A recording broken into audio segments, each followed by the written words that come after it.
목동의 아버지, 제발 그 아이를 내놓으세요. 그래야 우리 모두가 삽니다. 추운 겨울 산속 버려진 아기 하나를 주워 키운 바보 나무꾼 덕구. 그런데 이상하게도 그 아기가 집에 온 뒤부터 덕구의 삶에는 신비로운 일들이 일어나기 시작했습니다. 과연 그 아기의 정체는 무엇이었을까요? 그리고 마을 사람들이 아이를 제물로 바치려 할 때 하늘에서는 무슨 일이 일어났을까요?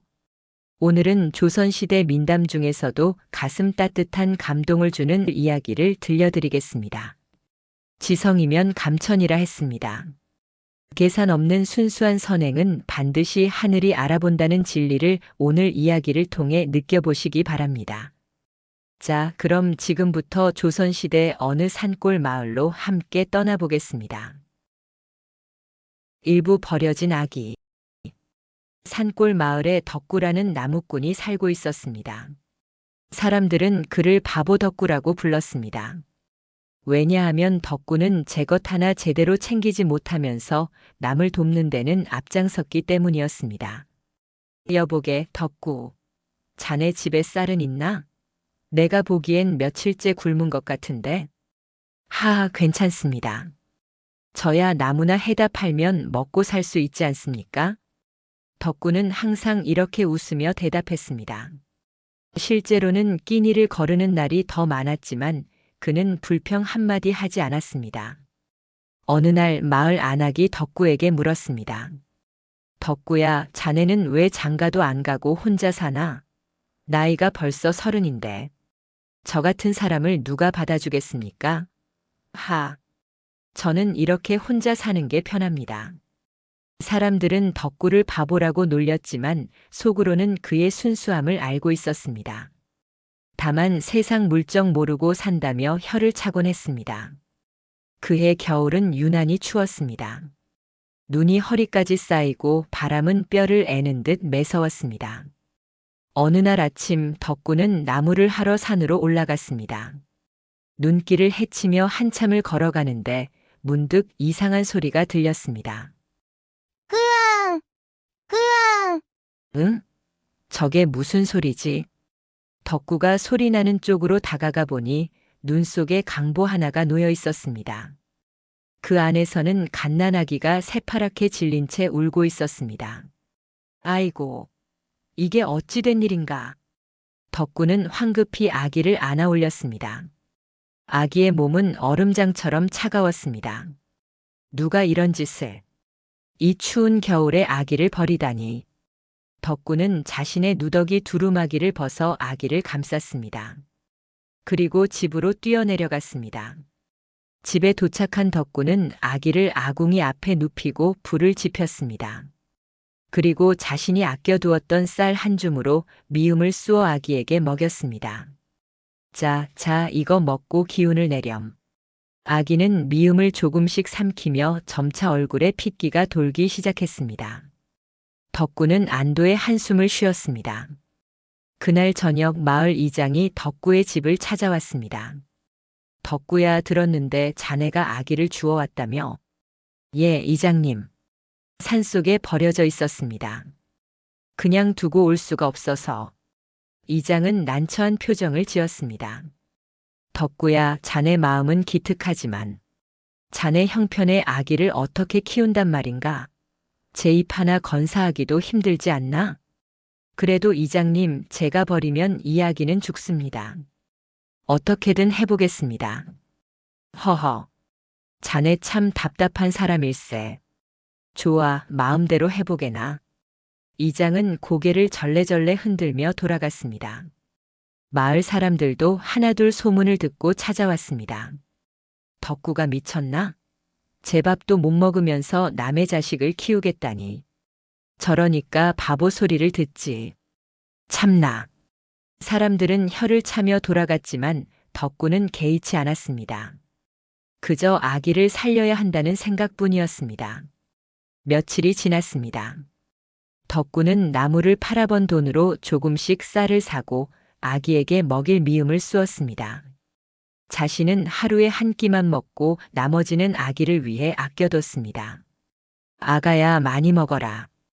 튼튼하게 자라야 한다. 아기는 덕구의 품에서 점점 살이 오르고 건강해졌습니다. 그리고 신기하게도 덕구를 보면 방긋방긋 웃곤 했습니다. 허허, 이 녀석이 벌써 웃는구나. 기특하기도 하지. 덕구는 아기에게 복동이라는 이름을 지어주었습니다. 복이 들어왔으면 하는 마음에서였습니다.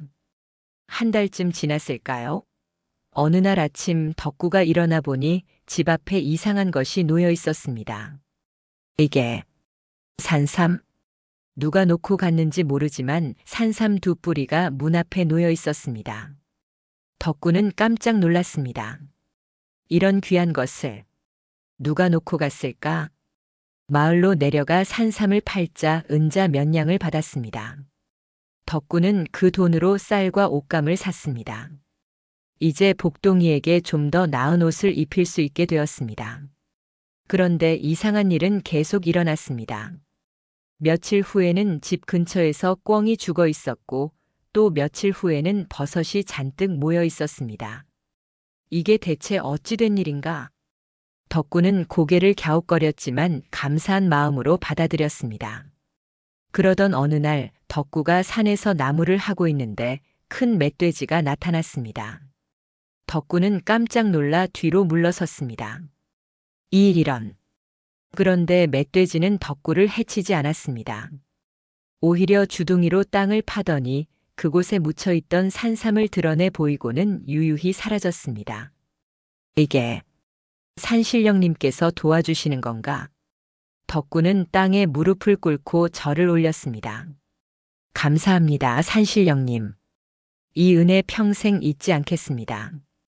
그날부터 덕구의 삶은 조금씩 나아지기 시작했습니다.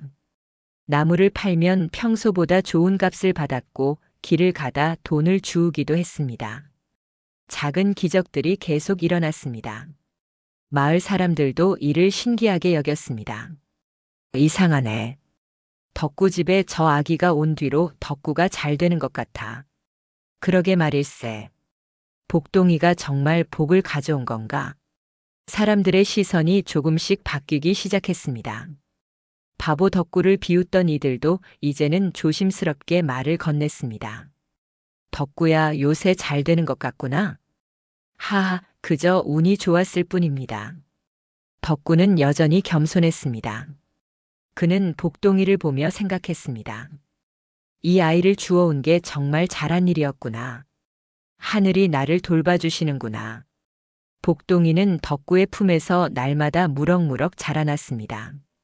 그리고 덕구의 웃음소리는 예전보다 더 밝아졌습니다. 2부 신비로운 축복. 복동이가 3살이 되자 더욱 신기한 일들이 벌어지기 시작했습니다. 덕구가 밭을 갈면 다른 사람보다 2배는 빨리 일이 끝났고 씨를 뿌리면 싹이 남들보다 훨씬 빨리 올라왔습니다. 덕구야, 자네 요즘 농사 짓는 솜씨가 일취월장했구만. 아닙니다, 이장님. 그저 운이 좋았을 뿐입니다. 하지만 마을 사람들은 알았습니다. 이것이 단순한 운이 아니라는 것을 말입니다. 어느 날 덕구가 복동이를 업고 산으로 나무를 하러 갔습니다. 아이를 혼자 집에 둘 수가 없어 늘 함께 다녔습니다. 복동아, 아버지가 나무 좀 하고 올 테니 여기서 놀고 있거라. 네, 아버지. 복동이는 해맑은 얼굴로 대답했습니다. 덕구가 도끼로 나무를 베고 있는데 갑자기 복동이가 소리쳤습니다. 아버지, 저기 사슴이요. 덕구가 돌아보니 큰 사슴 한 마리가 복동이 앞에 서 있었습니다. 덕구는 깜짝 놀라 달려갔습니다. 복동아, 위험해. 그런데 사슴은 복동이를 해치지 않았습니다. 오히려 복동이의 손을 핥아주고는 천천히 숲속으로 사라졌습니다. 신기하네. 짐승들이 복동이를 알아보는 것 같아. 덕구는 복동이를 꼭 안아주었습니다. 복동이가 5살이 되던 해 마을에 흉년이 들었습니다. 다른 집들은 모두 곡식이 부족해 걱정이었지만 이상하게도 덕구의 집 곡식은 줄어들지 않았습니다. 덕구야, 자네 집은 곡식이 넉넉한 것 같은데 우리 집 좀 나눠줄 수 있겠나? 그럼요, 얼마든지요. 덕구는 흔쾌히 이웃들에게 곡식을 나눠주었습니다. 그런데 신기하게도 나눠줘도 곡식이 줄지 않았습니다. 이거 정말 신기한 일이로군. 덕구는 고개를 갸웃거렸지만 감사한 마음으로 받아들였습니다. 그리고 더 많은 이웃들을 도왔습니다. 복동이가 7살이 되었을 때 마을에 큰 불이 났습니다. 어느 집 부엌에서 시작된 불이 순식간에 번져 여러 채의 집이 타들어갔습니다. 불이야, 물을 떠와. 사람들이 아우성치며 물을 길어 날랐지만 불은 쉽게 잡히지 않았습니다. 바로 그때 복동이가 덕구의 손을 잡고 불이 난 곳으로 달려갔습니다. 복동아, 위험해. 가면 안 돼. 그런데 복동이가 두 손을 모아 기도하듯 하늘을 향해 올리자 갑자기 하늘에서 소나기가 쏟아지기 시작했습니다. 비다. 비가 온다. 순식간에 내린 소나기로 불은 금방 잡혔습니다. 사람들은 모두 놀란 표정으로 하늘을 쳐다보았습니다. 이상하네. 구름 한 점 없던 하늘에서 갑자기 비가 오다니. 한 노인이 복동이를 빤히 쳐다보며 중얼거렸습니다. 혹시 저 아이가? 마을 사람들 사이에서 복동이에 대한 소문이 퍼지기 시작했습니다. 복동이가 보통 아이가 아닌 것 같아. 그러게 말일세. 저 아이가 온 뒤로 덕군의 집도 잘 되고 마을도 평온하지 않나. 어떤 이들은 복동이를 복의 신동이라 불렀고 어떤 이들은 신령님의 아이라고 수군거렸습니다. 하지만 모두가 복동이를 좋게 본 것은 아니었습니다. 마을에서 조금 떨어진 곳에 사는 직관 흉배는 복동이를 못마땅하게 여겼습니다. 출생도 모르는 아이를 키우다니. 저것이 복이 아니라 재앙을 몰고 올 수도 있는 법이지. 흉배는 탐욕스러운 사람이었습니다. 마을 사람들의 기륭화복을 봐주며 많은 돈을 받아 챙겼는데 요즘은 복동이 덕분에 마을이 평안해지자 찾는 이가 줄어들었습니다. 저 아이만 없으면. 흉배는 복동이를 질투하기 시작했습니다. 복동이가 8살이 되던 해봄, 덕구는 복동이를 데리고 장터에 갔습니다. 복동이에게 새 옷을 사주고 싶었습니다. 복동아, 내가 좋아하는 옷을 골라보렴. 아버지, 저는 괜찮아요. 아버지가 입으실 옷을 사세요. 허허, 이 녀석 참. 아버지는 괜찮단다. 장터를 구경하는데 갑자기 한 안악이 복동이를 보고 소리쳤습니다. 저 아이 좀 보세요. 얼굴에서 빛이 나는 것 같지 않습니까? 사람들이 복동이를 쳐다보았습니다. 정말로 복동이의 얼굴은 다른 아이들과 달리 은은한 기품이 흘렀습니다. 저 아이가 바로 덕군의 아들인가? 그렇다던데. 버려진 아이를 주워 키웠다지. 복을 가져온다는 그 아이로군. 사람들이 수군거리자 덕군은 복동이의 손을 꼭 잡고 장터를 빠져나왔습니다. 복동아, 사람들이 너를 신기하게 보는구나. 아버지, 제가 이상한 아인가요? 복동이가 걱정스러운 표정으로 물었습니다. 덕구가 복동이를 안아올리며 말했습니다. 아니란다. 너는 아버지에게 온 가장 큰 선물이야. 그 누가 뭐라 해도 너는 내 아들이고 이 세상에서 가장 소중한 아이란다. 아버지. 복동이는 덕구의 품에 얼굴을 묻었습니다. 그날 밤 덕구는 복동이를 재우고 밖에 나와 하늘을 올려다보았습니다. 별들이 총총히 빛나고 있었습니다. 산신령님, 이 아이를 제게 보내주셔서 감사합니다. 제가 이 아이를 끝까지 지켜내겠습니다. 덕구는 하늘을 향해 깊이 절을 올렸습니다. 그런데 그때 어디선가 시린 바람이 불어왔습니다. 뭔가 불길한 예감이 들었습니다. 삼부재앙의 소문. 복동이가 10살이 되던 해여름, 고을에 이상한 일들이 벌어지기 시작했습니다. 먼저 우물물이 말라붙기 시작했습니다. 이상하네. 이 우물은 한 번도 마른 적이 없는데. 마을 사람들이 우물을 들여다보며 걱정스러운 표정을 지었습니다. 그리고 며칠 후 논밭의 곡식들이 시들기 시작했습니다. 비가 오지 않는구나. 이러다가 큰일 나겠어. 이장이 하늘을 올려다보며 한숨을 쉬었습니다. 하늘은 맑기만 했고 구름 한 점 보이지 않았습니다. 가뭄이 한 달째 이어지자 마을 사람들은 점점 불안해졌습니다. 그리고 더 끔찍한 일이 벌어졌습니다. 마을에 역병이 돌기 시작한 것입니다. 몸이 너무 아파. 처음에는 한두 사람이었지만 며칠 사이에 10명이 넘는 사람들이 열병에 쓰러졌습니다.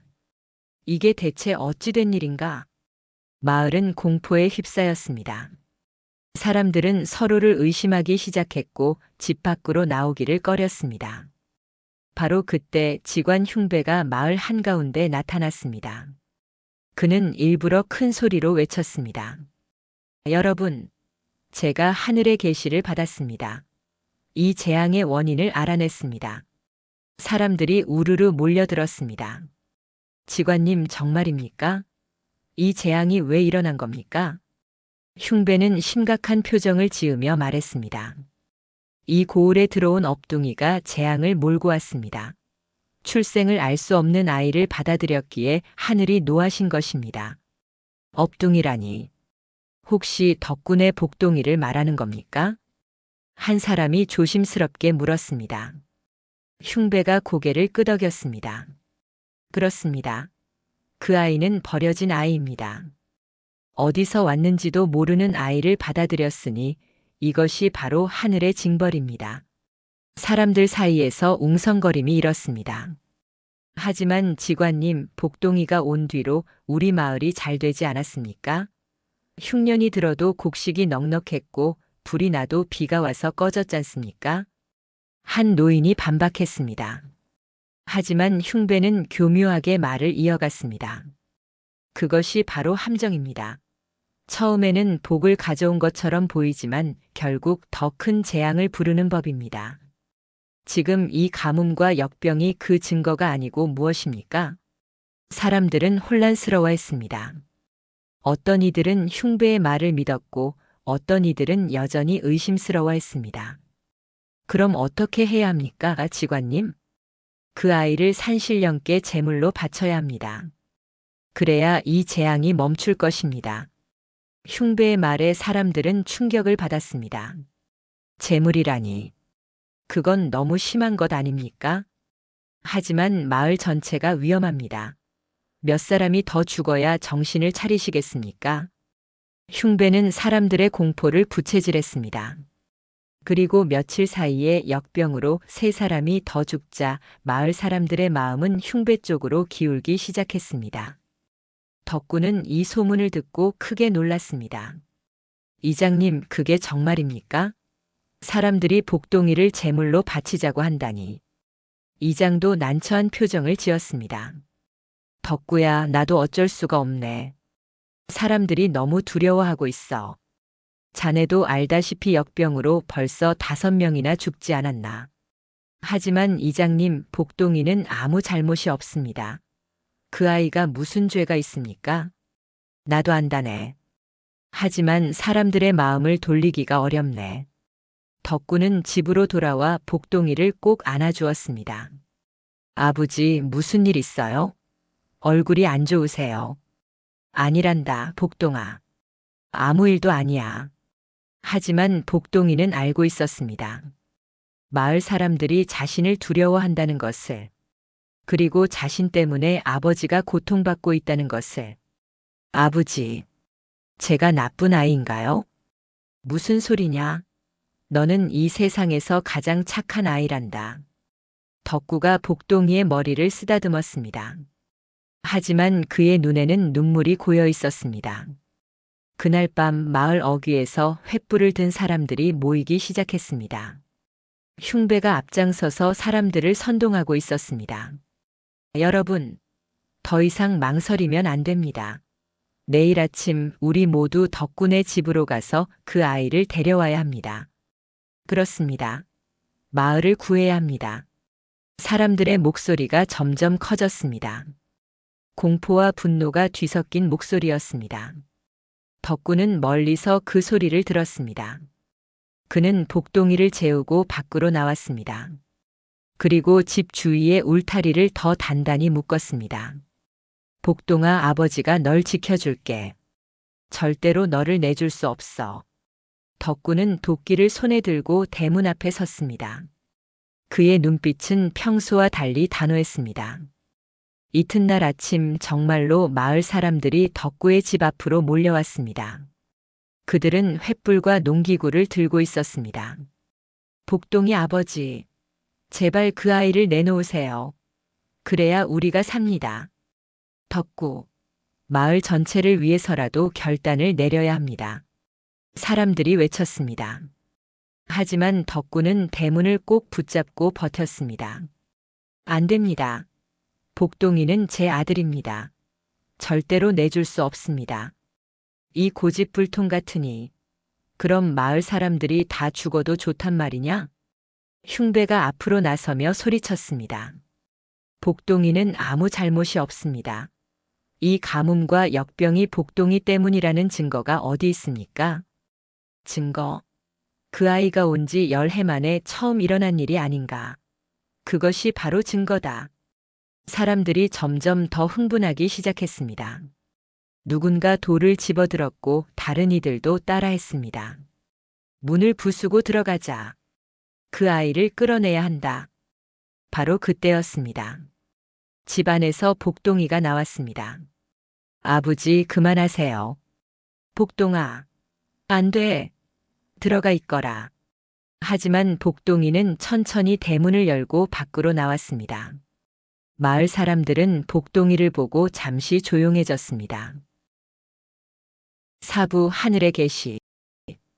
복동이는 차분한 표정으로 마을 사람들을 바라보았습니다. 그의 눈빛은 10살 아이의 것이라고 믿기 어려울 만큼 깊고 평온했습니다. 여러분, 저를 데려가세요. 복동아, 안 돼.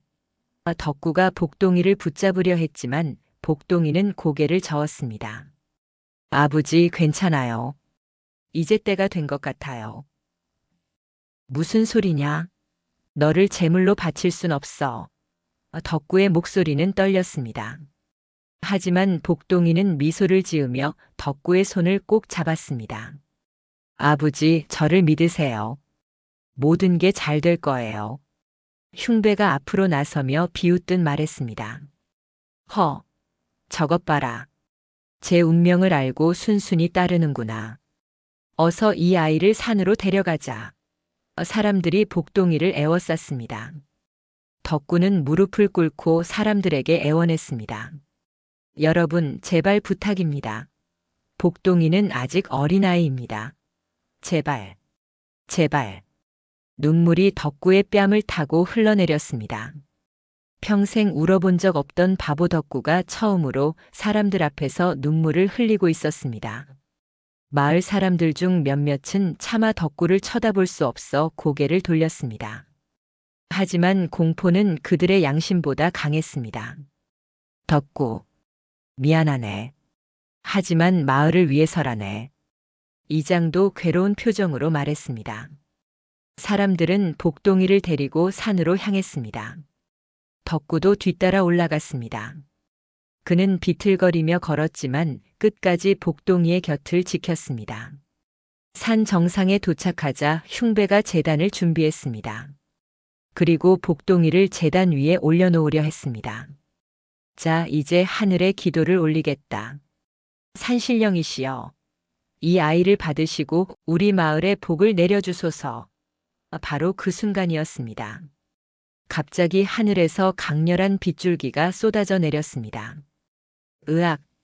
사람들이 눈을 가리며 뒤로 물러섰습니다. 빛은 너무나 강렬해서 직접 쳐다볼 수가 없었습니다. 그 빛 속에서 복동이의 모습이 서서히 변하기 시작했습니다. 초라한 옷은 하얀 도포로 바뀌었고 머리에는 옥관이 씌워졌습니다. 복동이의 몸에서는 은은한 후광이 퍼져나왔습니다. 이게 대체. 사람들은 입을 다물지 못하고 그 광경을 바라보았습니다. 복동이. 아니, 이제는 선동의 모습으로 변한 아이가 입을 열었습니다. 그의 목소리는 맑고 위엄이 있었습니다. 여러분, 놀라지 마십시오. 저는 산신령의 아들입니다. 이 땅에 내려온 지 10년이 되었습니다. 산신령의 아들? 사람들이 웅성거렸습니다. 그렇습니다. 10년 전 저의 아버지이신 산신령께서 이 세상에 진정한 선함이 남아있는지 시험하고자 저를 보내셨습니다. 복동이가 덕구를 바라보았습니다. 그리고 이분, 덕구 아버지께서 저를 발견하셨습니다. 제 입 하나 건사하기 힘든 처지였지만 이분은 저를 버리지 않으셨습니다. 굶으면서도 저에게 먹을 것을 주셨고 추우면 당신의 옷을 벗어 저를 감싸주셨습니다. 덕구는 멍하니 복동이를 바라보고 있었습니다. 산신령께서는 이분의 선함을 보시고 크게 기뻐하셨습니다. 그래서 산짐승들을 보내 산삼을 물어다 주게 하셨고 이분이 하시는 일마다 잘 풀리게 도우셨습니다. 복동이가 이번에는 마을 사람들을 둘러보았습니다. 하지만 여러분은 어떠하셨습니까? 처음에는 덕구 아버지를 비웃고 바보라 놀렸습니다. 그리고 조금 좋은 일이 생기자 관심을 가졌지만 막상 어려움이 닥치자 저를 제물로 바치려 하셨습니다. 사람들은 고개를 숙였습니다. 부끄러움과 죄책감이 그들을 짓눌렀습니다. 흉배가 황급히 무릎을 꿇었습니다. 선동님 용서하십시오. 소인이 잘못했습니다. 복동이가 흉배를 차갑게 바라보았습니다. 흉배, 너는 탐욕으로 눈이 멀어 거짓으로 사람들을 선동했구나. 가뭄과 역병은 자연의 이치일 뿐 저와는 아무 관계가 없습니다. 용서해 주십시오. 다시는 그러지 않겠습니다. 내가 진심으로 뉘우친다면 하늘이 용서할 것이다. 하지만 다시는 거짓으로 사람들을 속이지 말라. 흉배는 땅에 이마를 찌으며 빌었습니다. 복동이가 다시 하늘을 올려다보았습니다. 그러자 구름이 몰려오기 시작했습니다. 산신령 아버지께서 여러분의 어리석음을 용서하셨습니다. 이제 비가 내릴 것이고 역병도 물러갈 것입니다. 정말로 하늘에서 굵은 빗방울이 떨어지기 시작했습니다. 사람들은 빗물을 맞으며 환호했습니다. 비다. 비가 온다. 산신령께서 용서하셨다. 복동이가 덕구에게 다가갔습니다. 아버지, 10년 동안 저를 키워주셔서 정말 감사했습니다. 아버지는 제게 세상에서 가장 소중한 분입니다. 복동아. 덕구의 눈에서 눈물이 주르륵 흘러내렸습니다. 이제 저는 하늘로 돌아가야 합니다. 하지만 아버지를 위해 선물을 준비했습니다. 복동이가 손을 들자 땅에서 샘물이 솟아올랐습니다. 이 샘물은 영원히 마르지 않을 것입니다. 아버지는 이 물로 마을 사람들을 도우십시오.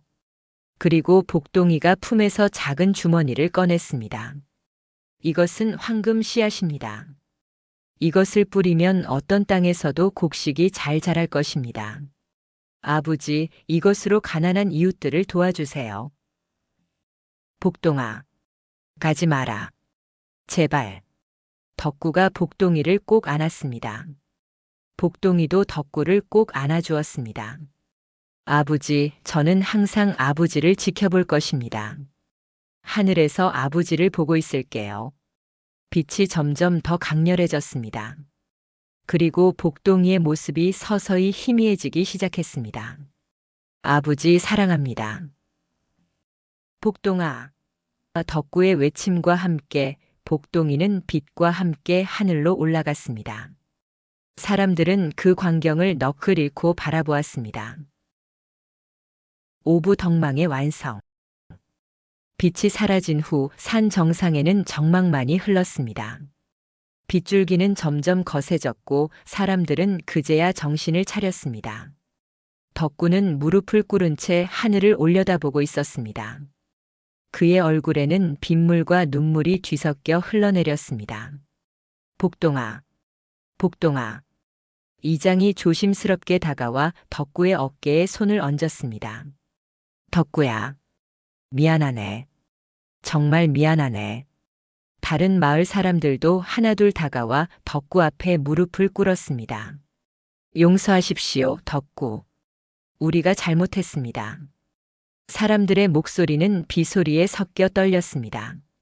덕구는 천천히 고개를 들어 사람들을 바라보았습니다. 여러분, 복동이는 여러분을 원망하지 않았습니다. 저도 마찬가지입니다. 덕구의 말에 사람들은 더욱 고개를 숙였습니다. 흉배는 멀찍이 떨어진 곳에서 땅에 엎드려 있었습니다. 비는 사흘 밤낮을 내렸습니다. 메말랐던 논밭은 다시 촉촉하게 젖었고 말랐던 우물도 물이 가득 찼습니다. 그리고 신기하게도 역병도 비가 그친 후 완전히 사라졌습니다. 기적이야. 정말 기적이 일어났어. 마을 사람들은 다시 살아난 땅을 보며 기뻐했습니다. 하지만 그 기쁨 속에는 깊은 부끄러움도 섞여 있었습니다.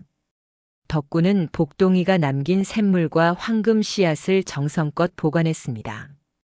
그리고 며칠 후 마을 사람들을 모두 불러 모았습니다. 여러분, 복동이가 남긴 이 선물을 여러분과 나누고자 합니다. 덕구, 그것은 내 것이네. 우리가 어찌 받을 수 있겠나. 이장이 난처한 표정으로 말했습니다.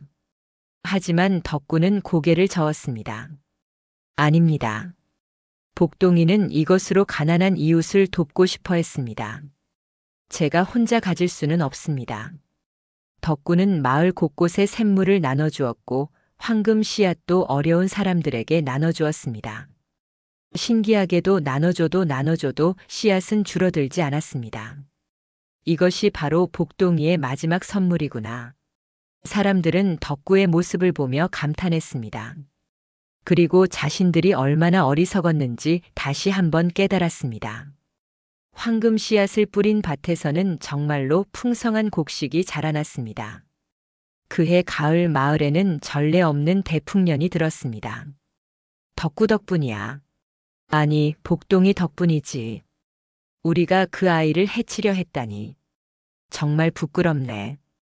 사람들은 복동이를 기리기 위해 마을 어귀에 작은 사당을 지었습니다.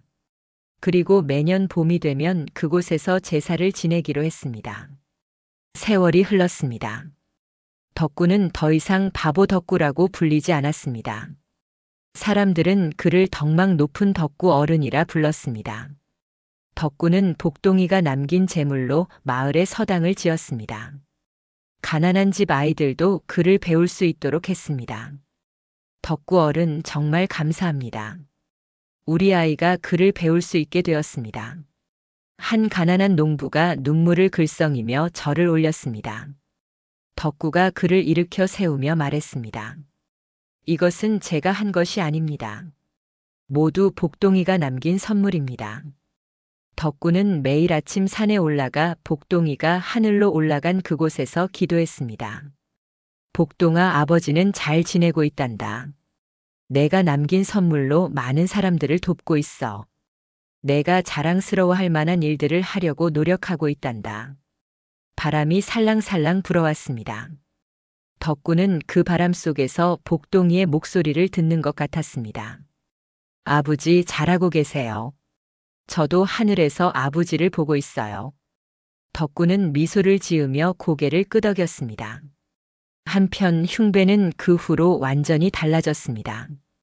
그는 직관 일을 그만두고 작은 밭을 일구며 살았습니다. 그리고 마을 사람들을 만나면 고개를 숙이고 사죄했습니다. 내가 잘못했네. 탐욕에 눈이 멀어 끔찍한 일을 저지를 뻔했어.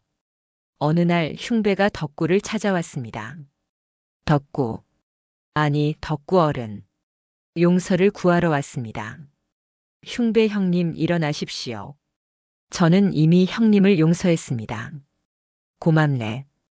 정말 고맙네. 흉배는 눈물을 흘렸습니다. 그날 이후 흉배는 덕구를 도와 마을 일을 거들었습니다. 10년이 더 흘렀습니다. 덕구는 이제 마을에서 가장 존경받는 어른이 되었습니다. 그가 세운 서당에서는 수십 명의 아이들이 그를 배웠고 그가 나눠준 씨앗으로 많은 가난한 사람들이 풍족하게 살게 되었습니다. 어느 봄날 덕구는 다시 산에 올라갔습니다. 그곳에는 복동이를 기리는 사당이 서 있었습니다. 덕구는 사당 앞에 앉아 하늘을 올려다보았습니다. 복동아, 아버지도 이제 나이가 들었구나. 머리가 하얗게 샜어. 하지만 후회는 없단다. 너를 만나고 너를 키운 그 10년이 내 인생에서 가장 행복한 시간이었어. 바람에 벚꽃잎이 흩날렸습니다. 덕구는 그 꽃잎을 손으로 받으며 웃었습니다. 아버지. 순간 덕구는 정말로 복동이의 목소리를 들은 것 같았습니다. 고개를 들어보니 하늘에서 한 줄기 빛이 비치고 있었습니다. 복동아, 너구나. 덕구의 눈에서 눈물이 흘렀습니다. 하지만 이번에는 슬픔의 눈물이 아니었습니다. 그리움과 사랑, 그리고 감사의 눈물이었습니다. 마을 사람들은 지금도 복동이의 이야기를 아이들에게 들려줍니다. 옛날에 산신령의 아들이 이 마을에 왔단다. 그리고 바보라고 불리던 한 나무꾼이 그 아이를 키웠지. 사람들은 처음엔 바보라고 놀렸지만 알고 보니 그가 가장 지혜로운 사람이었단다. 할아버지, 그래서 어떻게 됐어요? 그 나무꾼은 계산 없는 순수한 선행으로 하늘의 축복을 받았단다. 그리고 그 축복을 혼자 가지지 않고 모두와 나눴지. 그래서 지금도 우리 마을은 복동이와 덕구 어른의 은혜를 기억하며 살고 있단다. 아이들은 눈을 반짝이며 이야기를 들었습니다. 그리고 마음속으로 다짐했습니다. 나도 덕구 어른처럼 착한 사람이 될 거야. 복동이가 하늘로 올라간 지 20년이 지났을 때 덕구도 조용히 세상을 떠났습니다. 마을 사람들은 모두 그의 장례식에 참석했고 진심으로 그를 애도했습니다. 덕구 어른은 이 마을에 비치셨습니다. 복동이만큼이나 신령 같은 분이셨어. 사람들은 덕구를 복동이가 하늘로 올라간 그 자리 옆에 묻어주었습니다. 그리고 그의 묘 앞에 비석을 세웠습니다. 계산 없는 선행으로 하늘의 사랑을 받은 덕구 어른의 묘. 그리고 그 아래 작은 글씨로 이렇게 새겨졌습니다. 지성이면 감천이라. 순수한 마음은 반드시 하늘이 알아본다. 세월이 흘러도 이 이야기는 사람들의 입을 통해 계속 전해졌습니다. 그리고 이 이야기를 듣는 사람들은 모두 고개를 끄덕이며 말했습니다. 그래, 착하게 살아야지. 하늘은 다 보고 계시니까. 여러분, 이 이야기는 우리에게 무엇을 말해주고 있을까요? 세상을 살아가다 보면 때로는 바보 같은 선택을 해야 할 때가 있습니다. 손해를 보면서도 남을 도와야 할 때 내 것을 포기하고 나눠줘야 할 때가 있지요. 하지만 그런 순수한 선행은 결코 헛되지 않습니다. 하늘은 다 보고 계시고 반드시 더 큰 복으로 되돌려 주십니다. 덕구는 세상이 바보라고 놀렸지만 결국 가장 지혜로운 사람이었습니다. 그는 복동이를 통해 배웠습니다. 진정한 부는 재물이 아니라 사랑이며 진정한 행복은 나눔에서 온다는 것을 말입니다. 오늘도 우리 곁에는 도움이 필요한 이웃들이 있습니다. 그들에게 손을 내밀 때 혹시 손해를 볼까 계산하지 마십시오. 순수한 마음으로 베푸십시오. 그러면 하늘이 반드시 알아봐 주실 것입니다. 오늘 이야기는 여기까지입니다. 들어주셔서 감사합니다.